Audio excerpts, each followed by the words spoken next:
एक मुलाखत पुन्हा गाजतीये। महेश मांजरेकर यांनी मनसाध्यक्ष राज ठाकरेंची मुलाखत घेतली। त्या मुलाखतीचा प्रश्न असा होता की महाराष्ट्राच्या हितासाठी तुम्ही दोघांनी बंधूंनी एकत्र यावं का, असं तुम्हाला वाटतं का? त्यावर राज ठाकरेंनी जे उत्तर दिलं की महाराष्ट्र आमच्यापेक्षा खूप मोठा आहे, एकत्र आलं तर आनंदच होईल। जो वाद झाला होता तो किरकोळ होता, त्यानंतर बऱ्याचशा गोष्टी गेल्यात, आता हितासाठी माझी तयारी आहे पण त्यांची तयारी आहे का?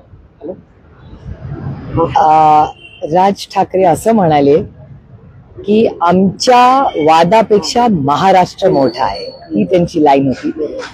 आणि माझ्यासाठी ही एक अतिशय गोड आणि आनंदाची बातमी आहे।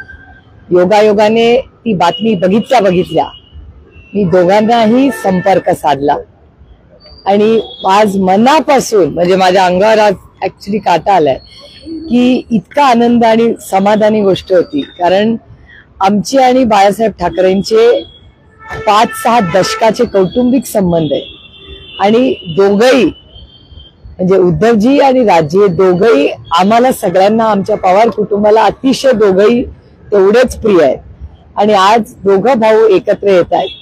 मला असं वाटतं आज बाळासाहेब हा दिवस बघण्यासाठी असते तर आम्हाला सगळ्यांनाच खूप आनंद झाला असता। महाराष्ट्राच्या हितासाठी आणि कुटुंबासाठी दोघं एकत्र येत असतील, मला असं वाटतं हा महाराष्ट्रातल्या इतिहासातला राजकीय आणि कौटुंबिक दिवसातला एक सोनेरी दिवस हा आमच्या सगळ्यांसाठीच राहील। उद्धव ठाकरेंनी काही अटी घातल्यात, ते म्हणतात त्यांनी कोणासोबत उठावं, कोणासोबत बसावं, कोणाच्या पंक्तीला जावं, हे जर ठरवलं त्याच्याबद्दलची भूमिका घेतली तर आम्ही त्यांच्यासोबत जायला तयार। असं दोघांचेही मी स्टेटमेंट तुमच्या कुठल्याच चॅनलवर ऐकलेले नाहीत। त्यांचे स्पोक्स पर्सन्स बोलतायत, त्याच्यामुळे स्पोक्स पर्सन म्हणजे ती व्यक्ती नाही। त्याच्यामुळे मला असं वाटतं ती ब्रेकिंग न्यूज फार मोठी करण्यापेक्षा महाराष्ट्रासाठी आणि आमच्या कुटुंबासाठी आणि ठाकरे कुटुंबासाठी एक आनंदी दिवस आहे, त्याला फार फाटे फोडण्या आणि कन्फ्युजन मिसकम्युनिकेशन वाढवण्यापेक्षा आपण महाराष्ट्राच्या हितासाठी दोन बंधू जर एक येत असतील तर मला असं वाटतं आपण सगळ्यांनी प्रेमाने त्याचं स्वागत करावं। नाही, उद्धव ठाकरेंनी भाषणात म्हटलंय असं की मी राज ठाकरे म्हणत असतील किरकोळ भांडण आहे ते जर नंतर तर विसरायला तयार आहे। उद्धव ठाकरेंनी भाषण केले तर त्यांची प्रतिक्रिया पुढे आहे। हो, मग त्याचं स्वागतच केलं पाहिजे ना। मी त्या दोघांनी आज जे वक्तव्य केलंय त्याचं मी मनापासून स्वागत करतो। याला सोडून त्या दोघांनी एकत्र येण्याचं सांगितलं खरं, पण ठाकरे एकत्र येत असतील तर जसे आता पुन्हा पवार एकत्र यावेत का, याबद्दल तुम्हाला काय वाटतं? पांडुरंगाची इच्छा। ताई, तुम्ही म्हणताय की मला फार आनंद झालेला आहे, मात्र नितेश राणे म्हणतायत की दोघे एकत्र आले तरी असा काय फरक पडणार आहे, दोघंही अस्तित्वासाठी एकत्र येतात। मी माझं बोलू शकते, मी दोन लोकांसाठी विचार नाही करू शकत, मी माझा विचार मांडू शकते माझ्यासाठी। आणि मी अनेक वेळा म्हणलेले कि रिश्ते जोड़ने के लिए ताकत लगती है, तोड़ने के लिए नहीं। त्याच्यामुळे नाती संबंध माझ्यासाठी खूप महत्वाची कालही होती, आजही आणि उद्याही राहतील। त्याच्यामुळे नाती जोडणं आणि ती जोडून ठेवणं आणि त्याच्यासाठी कोणी प्रामाणिक प्रयत्न करत असेल, कोणीही असेल, तर त्याचं मी स्वागतच करीन। प्रत्येक गोष्ट ही काही व्यवहारासाठी नसते, काही गोष्टी प्रेमाच्याही असतात आणि प्रेम हे आपल्या संस्कृतीत एक खूप मोठी गोष्ट आहे। आणि नाती जपणं ह्याच्यात नेहमी दोन्हीकडून जर पहल होत असेल तर एक खूप आनंदाची गोष्ट आहे। प्रत्येक गोष्टीमध्ये नेगेटिव्ह का बघावं, आयुष्यात खूप चांगल्या गोष्टी आहेत आणि त्या चांगल्या हेतूनी लोक करत असतात। याचा अर्थ राज ठाकरे मवियासोबत यावे असा घ्यायचा का? आता अरे टप्पेट आधी तर फॅमिलीचा आनंद तर साजरा करू द्या, तुम्ही घाई कशाला करता, बुलेट ट्रेन मध्ये कशाला बसला? हा मोमेंट एन्जॉय करा, दोघं एकत्र यायचा, पुढे पुढे बघू, घाई काय? दोन भाऊ येतात आज ते साजरं करा, उद्याची आणि ब्रेकिंग न्यूज करू ना हळूहळू। पक्ष एकत्र हिंदी लादली जात असताना मराठीसाठी जर ठाकरे बंधू एकत्र येतात, इतरांनी एकत्र यायला काय हरकत नाही। माझं तर तुमच्या या बोर्डाबद्दल काय म्हणणं आहे, पहिलं ट्विट या न्यू एज्युकेशन पॉलिसीवर महाराष्ट्रात मी केलं। हा फक्त भाषेचा विषय नाहीये, हा भाषेचा विषय आहे, इतिहासाचाही विषय आहे, करिक्युलमचाही विषय आहे। म्हणजे माझं म्हणणं आहे की SSC बोर्डाचं काय होणार, CBSE बोर्डचा माझा विरोध नाही, पण हे ऑप्शन्स दिले पाहिजेत।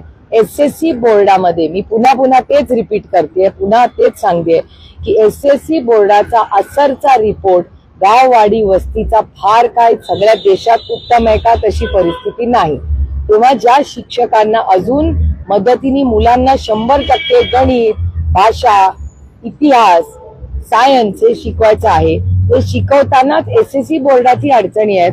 तुम्ही एक मोठा शिफ्ट, एक बोर्डाचा शिफ्ट करताय आणि जेव्हा बोर्ड शिफ्ट होतं, इतिहास हा बदलणार आहे, भाषेमध्ये बदल होणार आहेत.